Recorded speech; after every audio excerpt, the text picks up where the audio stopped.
वेद ने प्रश्न किया, ब्रह्मवादी सब बैठे कि राधा की उपासना क्यों किया है बड़े बड़े महापुरुषों ने?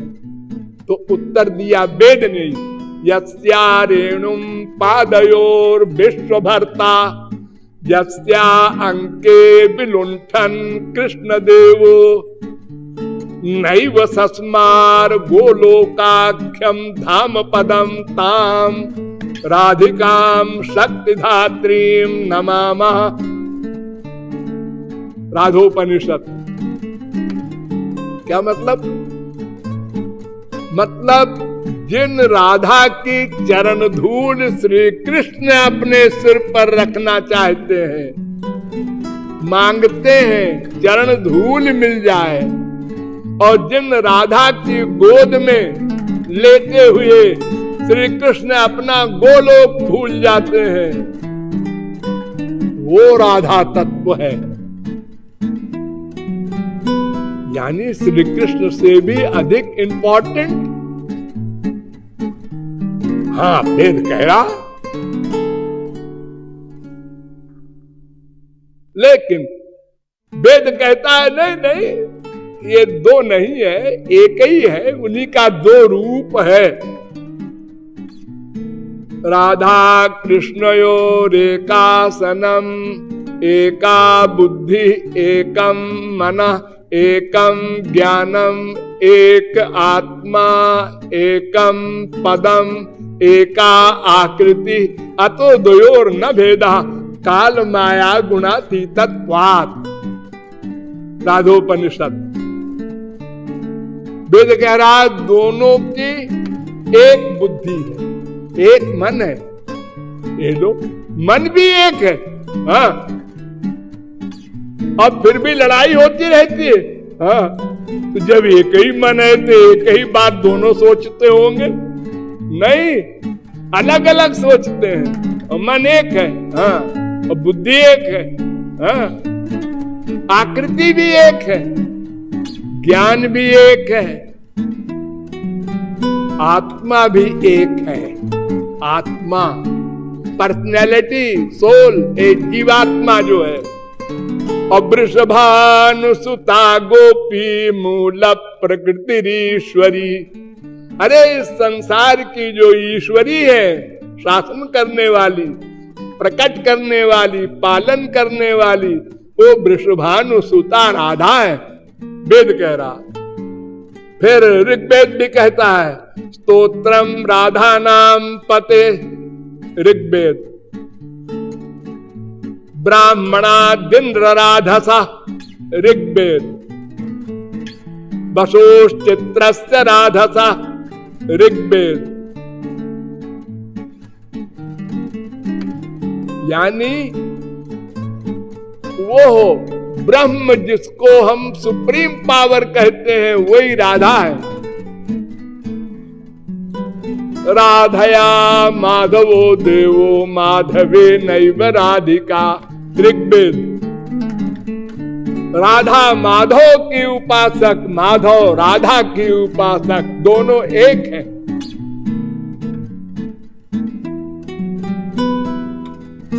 वृंदावनेश्वरी राधा। कृष्णोपनिषद। ये वृंदावन की स्वामिनी जो राधा ब्रज में कही जाती है, ये ब्रह्म है। वेद कह रहा है। और सबसे पुराने ग्रंथों में हमारे यहां है नारद पांचरात्र। वो भी कहता है राधिका पर देवता। अब सुप्रीम पावर, परात्पर ब्रह्म जो है, वही राधिका है। हरे अर्ध तनु राधा राधिका अर्ध तनु हरि। श्री कृष्ण के आधा भाग राधा, राधा का आधा भाग श्री कृष्ण। दुश्चैको न भवेद भेदो दुग्ध धावल्योर जथा। नारद पांचरात्र। जैसे दूध और दूध की सफेदी, ये दो चीज तो नहीं है।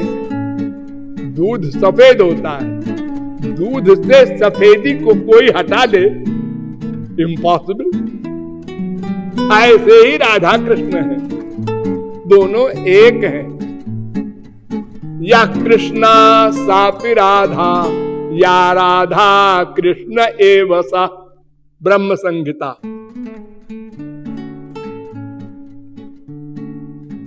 उत्सर्जने चरा शब्दो, धारणे पोषणे चधा।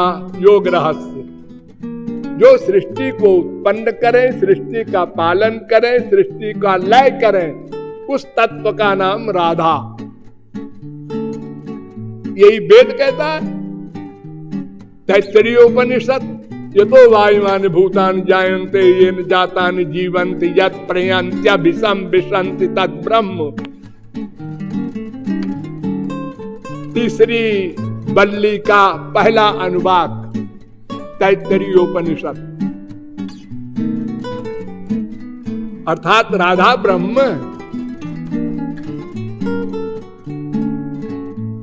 ब्रह्म वैवर्त पुराण वो भी कहता है, राधा ने स्वयं कहा, ममैव पौरुषम रूपम गोपिका जनमोहनम। ये जो श्री कृष्ण है ना, ये मेरा ही स्वरूप है, मैं ही श्री कृष्ण बन जाती हूं।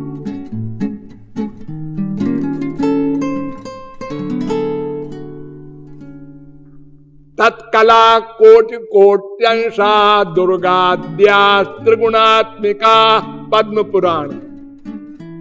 राधा की ही अंश सब दुर्गा वगैरह हैं। जयंती, मंगला, काली, भद्रकाली, कपालिनी, दुर्गा, क्षमा, शिवा, धात्री, सब देवी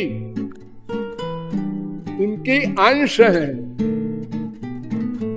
राधा वामांश संभूता महालक्ष्मीर बभूवसा। ब्रह्मवैवर्त पुराण। राधा के बाएं भाग से महालक्ष्मी प्रकट हुई। तस्या अंघ्रिरजा स्पर्शात् कोटि विष्णु प्रजायते। और राधा के चरण की रज से करोड़ों विष्णु पैदा होते हैं। पद्म पुराण। तो राधा तत्व वही है जिसको हम ब्रह्म कहते हैं, सुप्रीम पावर कहते हैं, अंतिम परात्पर शक्ति। परादपि परश्चासौ तस्मान् नास्ति परात्परः। महाभारत। इनसे परे और कुछ तत्व नहीं है। वेद कहता है, यस्मात् परम ना परमस्ति किंचित्, यस्मान्नाणीयो न ज्यायोस्ति कश्चित्। श्वेता चतुरोपनिषद तीसरे अध्याय का 9वां मंत्र। गीता कहती है ना, मत्तः परतरम किंचित् नान्यदस्ति धनंजय। अर्जुन, मुझसे परे कुछ नहीं है। 7वें अध्याय का 7वां श्लोक।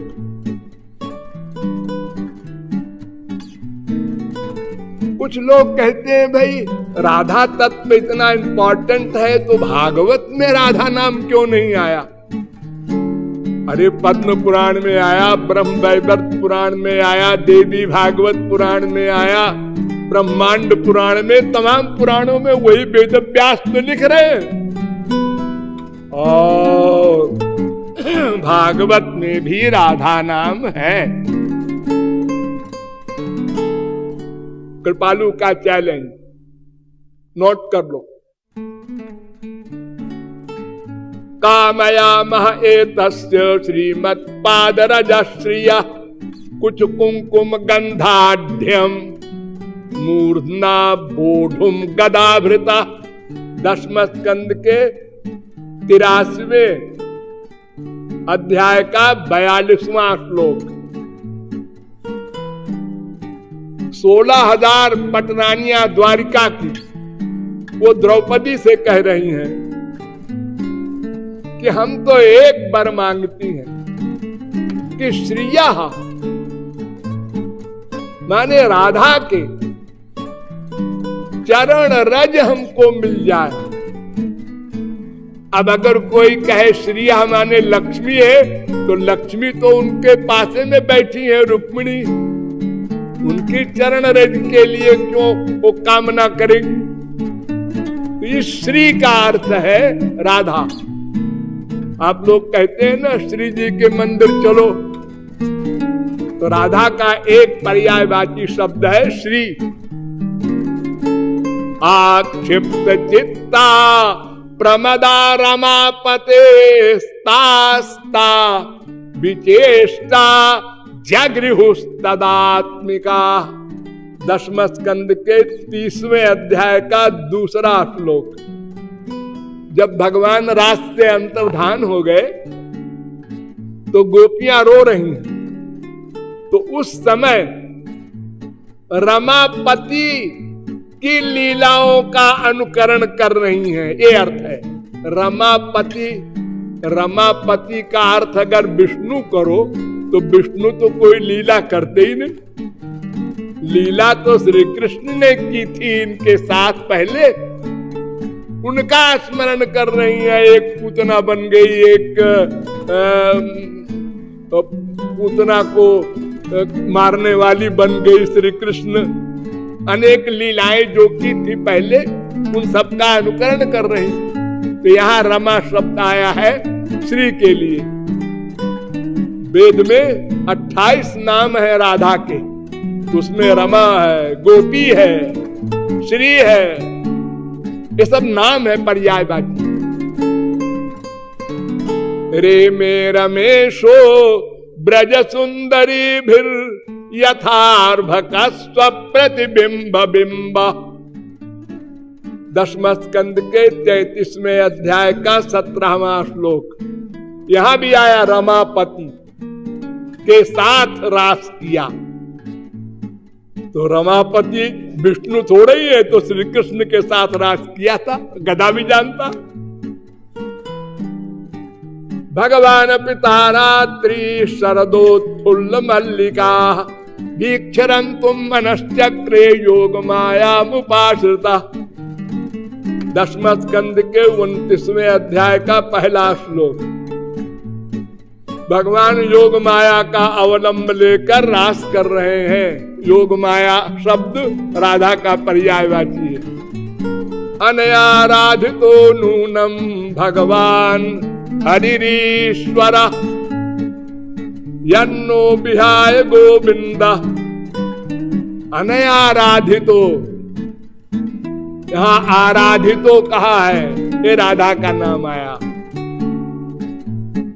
दसम स्कंद के 30वें अध्याय का 28वां श्लोक।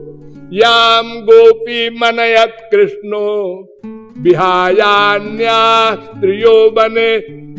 यहां गोपी शब्द आया राधा के लिए। जिस अकेली गोपी को लेकर हम लोगों को छोड़कर श्री कृष्ण चले गए, अंतर्धान हो गए, ये गोपी शब्द आया राधा के लिए। और आश्चर्यजनक बताएं आपको, विज्ञाय संदेश हरम रमापते। उद्धव जी जब गए गोपियों के पास, तो गोपियों को बताया लोगों ने कि उद्धव आए हैं। उद्धव ये कौन है?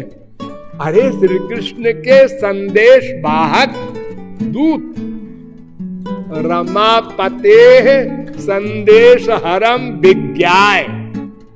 रमापति के संदेश वाहक, तो रमापति क्या विष्णु थे? अरे श्री कृष्ण ही के तो संदेश वाहक थे उद्धव। हे नाथ हे रमानाथ। दसम स्कंद के 47वें अध्याय का 3रा श्लोक। हे नाथ हे रमानाथ ब्रजनाथार्तिनाशन। यहां भी रमानाथ आया। गोपियां रो रही हैं, तो क्या विष्णु के लिए रो रही हैं रमानाथ को? अरे विष्णु के आने पर तो घूंघट काट लिया था गोपियों ने। वो तो केवल 2 भुजा वाले श्री कृष्ण से प्यार करती हैं। अस्तु भागवत में राधा नाम है और बाकी पुराणों में तो स्पष्ट राधा शब्द ही लिखा है। इसलिए ये खोपड़ी में बीमारी ना आवे। वेदों में ऋग्वेद में ही राधा प्रथमा कर्ता कारक, राधांसी द्वितीया कर्म कारक, राधसा करण कारक तृतीया, राधसे संप्रदान कारक चतुर्थी, राधसा अपादान कारक, राधसाम संबंध कारक षष्ठी, राधसी अधिकरण कारक। सब कारकों में राधा शब्द का नाम आया है, राधा। इसी प्रकार विष्णु नाम ऋग्वेद में 100 बार आया है। 4 भुजा वाले विष्णु का नाम भागवत में 100 बार आया है। तो ये मन से बीमारी निकाल देना चाहिए। वास्तव में राधा कृष्ण एक ही है। एक तो बड़ा सुंदर निरूपण किया है श्री कृष्ण ने, उस श्लोक के द्वारा आप लोग पूरा समझ लीजिए। श्री कृष्ण से पूछा किसी ने कि तुम्हारा और राधा का मामला क्या है, तो मुस्कुराए और बोले राधा की ओर देखकर कि देहस्तेहम त्वमपि च ममासीति तावत् प्रबादा, प्राणस्तेहम त्वमपि च ममासीति तावत् प्रलाप, त्वं मे तेस्यामहमपि च तत् बाधितं साधु राधे, नो युक्तौ नौ प्रणय विषये जुष्म दशमत् प्रयोग। अगर मैं कहूं हे राधे मैं तुम्हारा देह हूं, तुम आत्मा हो, ये भी कहा है स्कंद पुराण में भी भागवत में भी। आत्मा तु राधिका तस्य, भागवत में कहा आत्मा रामस्य कृष्णस्य ध्रुवमात्मास्ति राधिका, स्कंद पुराण में कहा। तो श्री कृष्ण कहते हैं अगर मैं ऐसा कहूं कि मैं तुम्हारा देह हूं, तुम आत्मा हो, बकवास। अगर मैं कहूं मैं तुम्हारा प्राण हूं और तुम हमारी प्राण हो, है प्रलाप। फिर क्या बोलूं? तुम हमारी हो, मैं तुम्हारा हूं, ये बोलूं गलत? तो फिर क्या? हम दोनों में हम तुम का प्रयोग ही नहीं होना चाहिए। ये कही हम दो बन गया, तो तुम कहां हुआ हो? हम ऐसा बोलो या तुम ऐसा बोलो। इतना एकत्व है। कस्तूरी और उसकी सुगंध ये पृथक पृथक नहीं है। अग्नि और उसकी जलाने की शक्ति ये दो नहीं है। इसी प्रकार राधा कृष्ण दोनों एक हैं। लेकिन हम संसारी भावना से सोचते हैं जब, तो ये सोचते हैं कि पिता से मां अधिक दयालु होती है। बेटे को बुखार है और बाप कह गया है बीबी से, ये खटाई वटाई अंड बंड न खाने पावे, ध्यान रखना। अब रो रहा है, मम्मी हमको खटाई दे दो, नहीं खाएंगे और कुछ। अच्छा ले खा ले, बताना मत पापा से।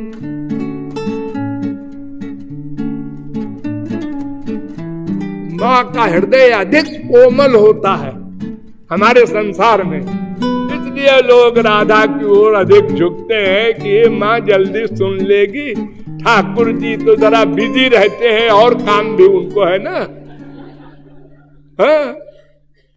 और राधा को तो बस एक ही काम है, प्यार देना, प्यार देना, प्यार देना, बस। इसलिए लोग राधा के पक्ष में अधिक होते हैं। और भी बहुत सी बारीक बातें हैं, वहां आप लोगों को हम नहीं ले जाएंगे। अभी आप लोग बहुत पीछे हैं। रसिकों के जगत की जो बड़ी बारीक बातें होती हैं, उन बातों को फिर कभी जब आप उस कक्षा में जाएंगे तब बताने और सुनने योग्य होंगे। आजकल जैसा परिहास होता है कि बड़ी बड़ी बातें रसिकों के लोग करते हैं और हालत फटीचर है। यानी पहली कक्षा में पढ़ने वाले विद्यार्थी को जैसे एमए में लेक्चर देता है प्रोफेसर, ऐसे पढ़ाओ तो वो कैसे पढ़ेगा बेचारा। तो उसी प्रकार हम लोगों को तो अभी राधा कृष्ण का ध्यान करते हुए रोकर उनको पुकार कर उनसे प्रेम मांगना है, संसार नहीं मांगना है, एक बात। और उनको सदा अपने साथ रियलाइज करना है, रियलाइज करना, इसका अभ्यास करना होगा। एक एक घंटे में हमारे अंदर बैठे हैं राधा कृष्ण, बैठे हैं, फिर एक घंटे बाद बैठे हैं, एक घंटे बाद बैठे हैं, फिर आधा घंटा बाद बैठे हैं। एक सेकंड को, मिनट को नहीं, ये फीलिंग हमारे अंदर आवे, वो अंदर बैठे हैं, ये बार बार बार बार अभ्यास करना होगा, अभ्यास। जब ये अभ्यास पक्का हो जाएगा, महीने 2 महीने 4 महीने में, तो फिर आपका क्या हाल होगा। जैसे खरबपति सोचता है अपने मन में, मैं दुनिया में सबसे बड़ा अमीर हूं, तो आप सोचेंगे अरे मेरे अंदर अनंत कोटि ब्रह्मांड नायक श्री कृष्ण राधा बैठे हैं। ऐसे आप मस्ती में रहेंगे, नशे में रहेंगे हर समय। छोटी छोटी बातें जो आपको टेंशन पैदा कर देती हैं। किसी ने कहा तुम बेवकूफ हो, क्या कहा? बेवकूफ कहा? मैं जबान खींच लूंगा, मैं दांत तोड़ लूंगा। अरे अरे अरे, तुम अपने आप को तोड़ रहे हो, उसका दांत तो अभी दूर है। अरे क्रोध करके तुम अपना नाश कर रहे हो, उसका नुकसान कहाँ कर रहे हो? वो तो बेचारा बैठा देख रहा है कि आप गुस्सा कर रहे हैं। हाँ? महात्मा बुद्ध को एक आदमी ने दिन भर गाली दिया, दिन भर। वो सुनते रहे, मुस्कुराते रहे। शाम हो गई, जब मुंह से फेन गिरने लगा गाली देने वाले के, तो महात्मा बुद्ध ने कहा कुछ खिला पिला दूं, भाई बेचारा थक गया है। तुमने कहा तू आदमी है कि पत्थर है? इतना गाली मैंने दिया और तू हमको पानी पिला रहा है, तेरे ऊपर असर ही नहीं। तुमने कहा देखो भैया, ऐसा है कि कोई आदमी किसी आदमी को कोई चीज दे और वो उसके काम की नहीं है, नहीं लेता, तो देने वाले के पास रहेगी वो चीज। अरे कोई पंडित जी है, उनको कोई 10,000 की बोतल शराब की दे दे, पंडित जी ले, वो नहीं पीते, वो शराब के नाम से चिढ़ते हैं, मांस के नाम से चिढ़ते हैं, तो वो देने वाले के पास तो रहेगा। तुमने जो इतनी सारी गाली और इतना सब कुछ किया, हमारे काम की थी नहीं। हमारे काम के तो राधा कृष्ण है, भगवान है, संत लोग हैं, ये हमारे काम के हैं, उनको हम लाते हैं अंदर। तुम्हारी वो चीज तो ऐसी बेकार है जैसे कोई दाल चावल खा रहा, कंकड़ आ गया, निकाल के फेंक दिया। वो हमारे काम का नहीं है। हम बाजार जा रहे हैं, देख रहे हैं ये कपड़े की दुकान है, ये जूते की दुकान है, आपको क्या चाहिए? रसगुल्ला। अच्छा अच्छा अच्छा, तो ठीक है, तुमने गाली दिया, हमको उसकी जरूरत नहीं थी, तो इसलिए हमने उसको लिया ही नहीं अंदर। तो ऐसे ही जब आपकी ये अभ्यास की फीलिंग बढ़ जाएगी, वो हमारे अंदर बैठे हैं, अनंत कोटि ब्रह्मांड नायक बैठे हैं, तो आपको फीलिंग भी खत्म और दूसरे को दुख देने की जो प्लानिंग प्रैक्टिस करते हैं आप लोग, इसको परेशान करना है। ऐसा वाक्य बोले कि बीबी को दुख मिले, बेटे को दुख मिले, ऐसा सेंटेंस बोले। अरे उसने भी श्री कृष्ण बैठे, हाँ तो ये मैंने गलत सोचा, आप समझ जाएंगे। यानी आप अपने हृदय में अच्छी अच्छी चीज लाएंगे, भगवान को, संत को, भगवत विषय को, तो अंतःकरण शुद्ध होगा। अंतःकरण शुद्ध करना आपका काम। इसके बाद फिर गुरु आपको, संत आपको वो दिव्य शक्ति, दिव्य प्रेम देगा। तब आप भगवान का दर्शन करेंगे। जैसे आपस में आप एक दूसरे को देखते हैं, चिपटाते हैं, बोलते हैं, व्यवहार करते हैं, ऐसे करेंगे। और माया भगसी भगेगी, ऐसी भगेगी जैसे शेर को देखकर कुत्ता भागता है। उसकी हिम्मत है फिर बिलक्षमानया, वो लज्जा के मारे सामने नहीं खड़ी होती भगवान की या भक्त के, सदा को भाग जाएगी। सदा को श्याम सुंदर तुम्हारे हो जाएंगे और सदा के लिए तुम आनंद रूपी लक्ष्य को, राधा रानी को प्राप्त करके उनके परिकर बन करके आनंद का उपभोग करोगे। शेष फिर राधा रानी की